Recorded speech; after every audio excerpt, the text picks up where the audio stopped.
Welcome again to the Let's Be Frank podcast, where home improvement legend and metal roofing expert Frank Farmer talks about how you can improve your sales and customer satisfaction and grow your metal roofing business. Let's Be Frank is brought to you by Metal Roofing Consultants, training successful metal roofers nationwide. Learn more at metalroofingconsultants.com. And by Isaiah Industries, in the business of manufacturing the very best permanent roofing solutions for homes across North America and around the world. Learn more at isaiahindustries.com. Today on Let's Be Frank, we begin a three-part series on the most important issue that home improvement companies are currently facing: hiring. Here's part one. And we've had some big topics on Let's Be Frank, and I don't know if there's one bigger than this right now. Everybody is talking about not having enough employees. I hear that all the time too, Jim. Everybody that we're talking to is talking about people don't want to work. They're talking about this extra money that the people are getting for unemployment, la-da-da, la-da-da, la-da-da. But I'll tell you right up front, I'm not buying into that there's not enough people. When you really think about the people you want are not the people who are unemployed. The people you want are employed. You want the good people who are working, who might be slightly disgruntled. So it's really about going after those people. And there's no shortage of those people. In the construction business, those companies that are struggling, I see a few things happening. First of all, they lack an environment to attract good people. Second of all, they hire the wrong people out of desperation. Therefore, they keep having this turnover problem. It's not that they're not hiring people. They just can't hire them fast enough because they're leaving. The third thing is they don't have a system to hire, so they don't know what they're doing. Okay, lack of an environment to attract, hire the wrong people out of desperation, and don't have a system to hire. Those are the sort of breakdown topics then. So let's take those. Let's tackle those one at a time. What do you mean they lack an environment to attract good people? What does that look like? Good companies create an atmosphere or have an atmosphere that they have created that people want to come to work for. To understand that, it's probably best to take a look at what a poor example is. A poor example would be a company is set to operate on the value system of the managers that are there. And the managers that are running these companies right now are baby boomers. Okay. They're motivated by different things than the people they're trying to attract. Sure. You know, take a baby boomer. A baby boomer is motivated by things of possession. They want things. They want new cars. They want better vacations. Those are the things that are driving them. Their generation has a value system that is about self-discipline, obedience, be organized, be scheduled, be dependable, safe communities, hard work. Okay? Yeah, you know, they're motivated by that, and so the new person that's coming to work, that's not what they're about. They don't really care, quite honestly, about safe communities and social order and giving of oneself for the nation. That's not where they're at. So that new employee comes into that wrong atmosphere for them, and they don't even feel like they fit. They don't even.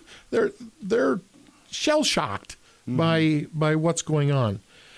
When you think about millennials, and that is who the majority of the workforce is, and it's even going to get bigger. Okay.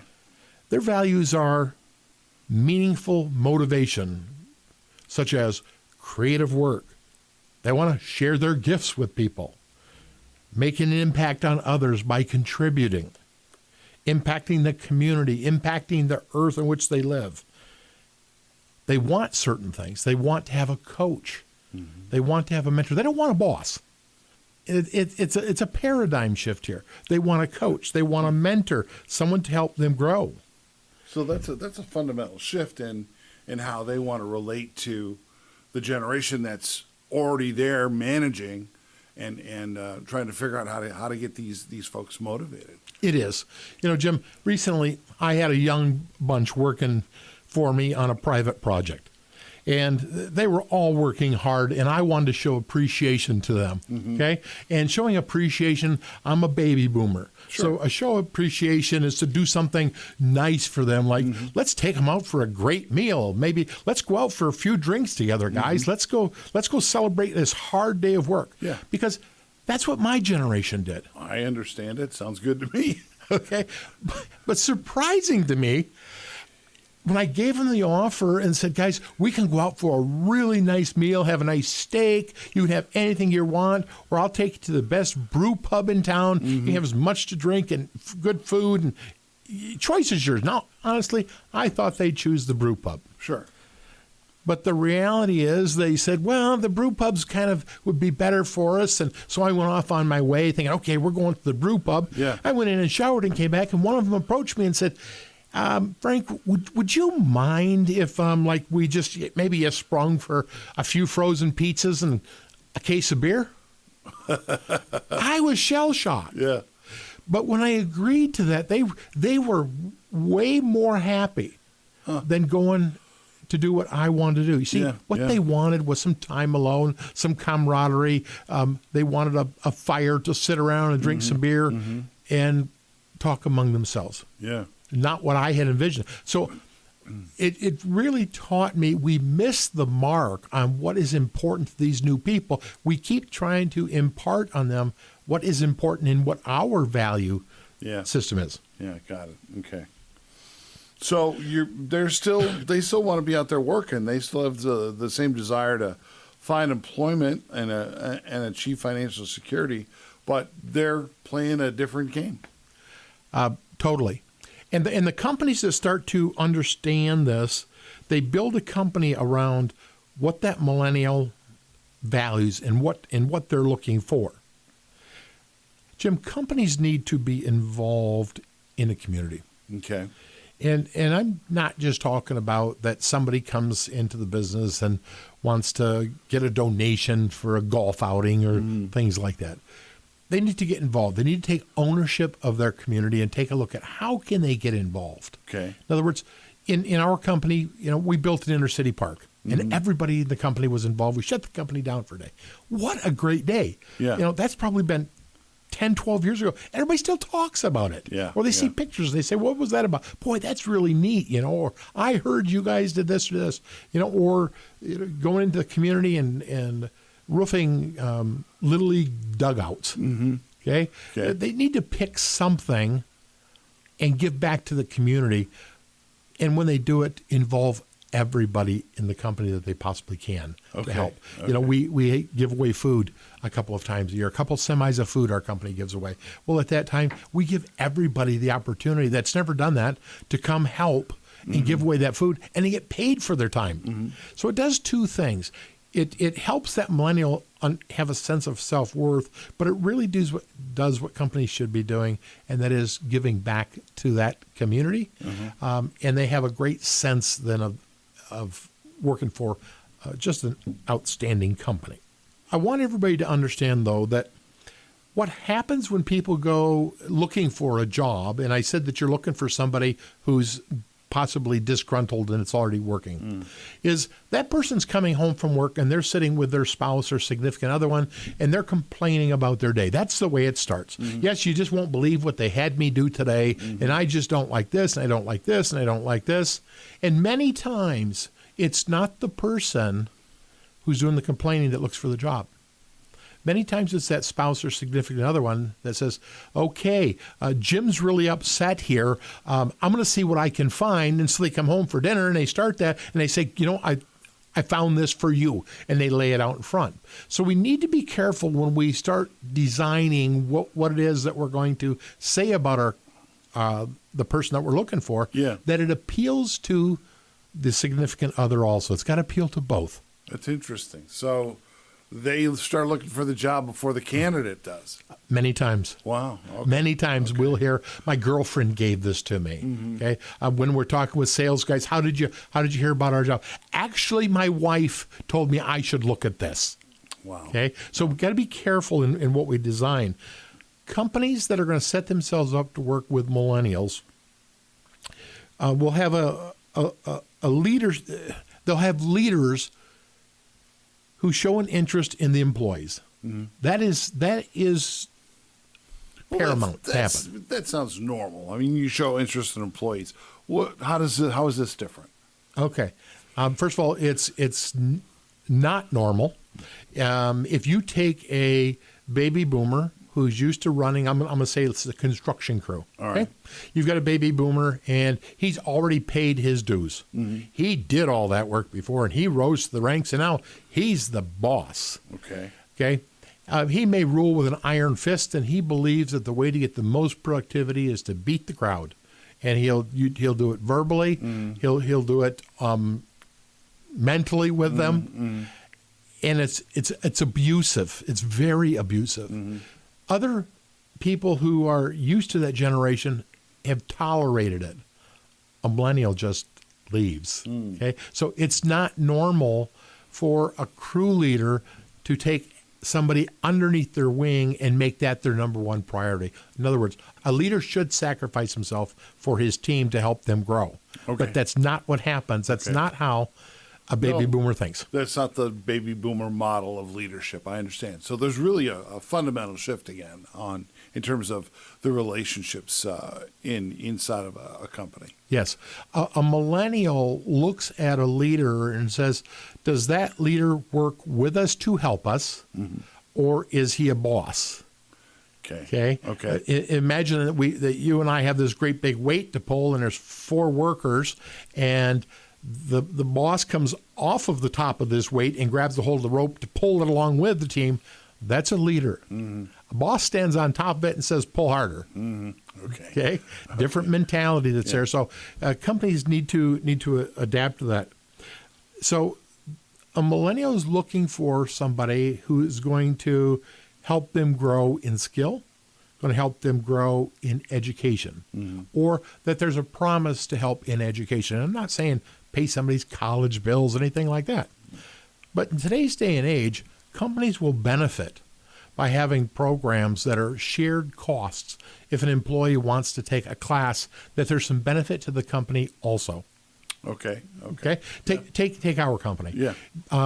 We've had people who have been in the AV world, the marketing world, mm-hmm. and they want to take a class, an editing class. Mm-hmm. Let's say for video, yeah. radio, whatever. Okay, mm-hmm. They want to edit and learn to use editing suites. Well, it only behooves us to help with that. Sure. The employee needs to have some skin in the game, mm-hmm. okay? But it behooves us to help underwrite that, give them the flexibility to take those courses, mm-hmm. because we all benefit. That person that's getting that education says, this company really cares about me. Yeah. And it's a win-win. Yeah. Okay, instead of schedule that after hours, no, you can't do that. You mm-hmm. better do that on weekends. Mm-hmm. Just a different mentality. Millennials also want to be involved in decision-making. And when I say decision-making, I'm not saying that you run a company by committee. Mm-hmm. It's that when there's a decision or when there's work that needs to be done, a whole team can be gathered around and you can brainstorm on what might be the best way that we can get this done the most efficiently. Sure. Then they're involved in the decision. That's what they want. They want to help make those decisions, determine their future, instead of having edicts coming from above. All right. So, participating then in what they're working on and helping make choices that drive that. Yes.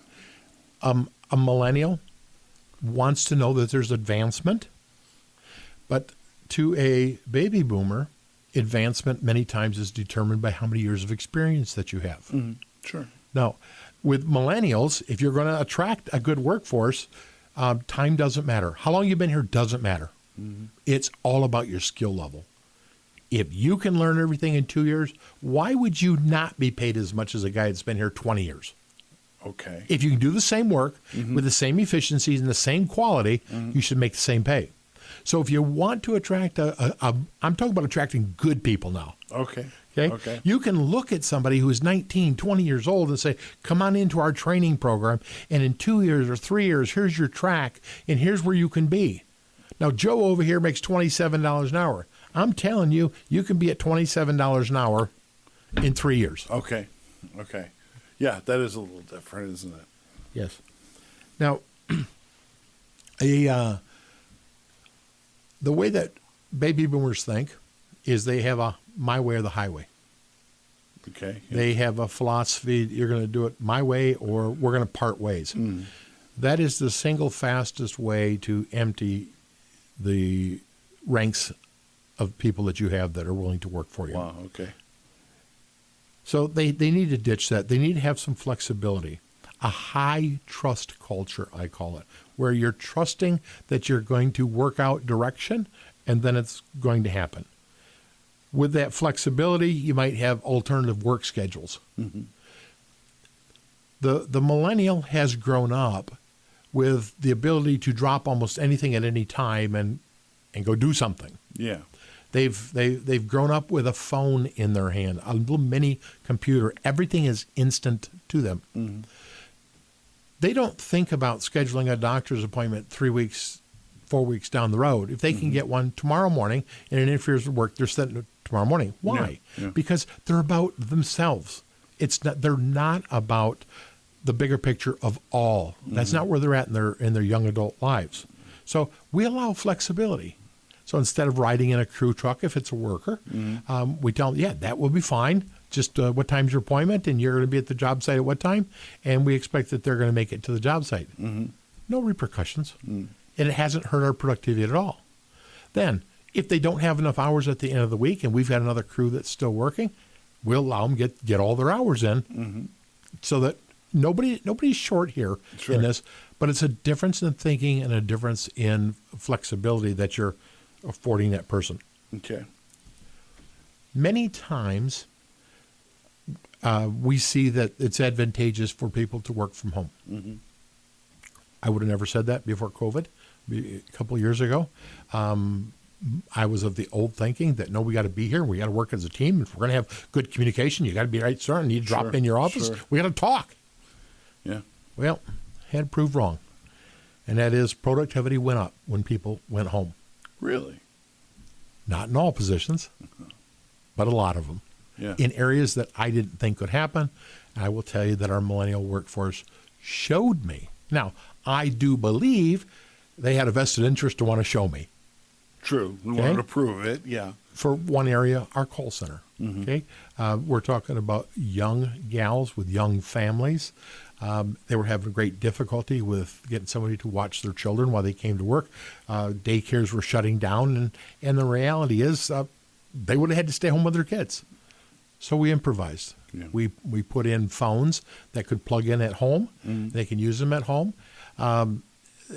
Made sure they had computers, and lo and behold, productivity went up. Wow. And they were still watching their kids. Wow. There was a level of comfort. So sometimes we need to step back and say, maybe there is a better way, and not to be so fearful, and to put together that trust environment, and it works. One of the last thing that a millennial wants, and that is family leave time. It is so important. And I find that it's really not a big issue. Family leave without being paid for it. The reality is they don't abuse it. They don't. If they need 2 days because something's happened, or 3 days because something's happened, we schedule it. The company's going to go on, and therefore we maintain our core value system that's God first, family second, and business third. Yeah. We can really live it. Yeah. And we'll end this edition of Let's Be Frank right there. Thanks for listening. Let's Be Frank is sponsored by Isaiah Industries, in the business of manufacturing the very best permanent roofing solutions for homes across North America and around the world. Learn more at IsaiahIndustries.com. Let's Be Frank is a production of Metal Roofing Consultants, training successful metal roofers nationwide. Learn more at metalroofingconsultants.com.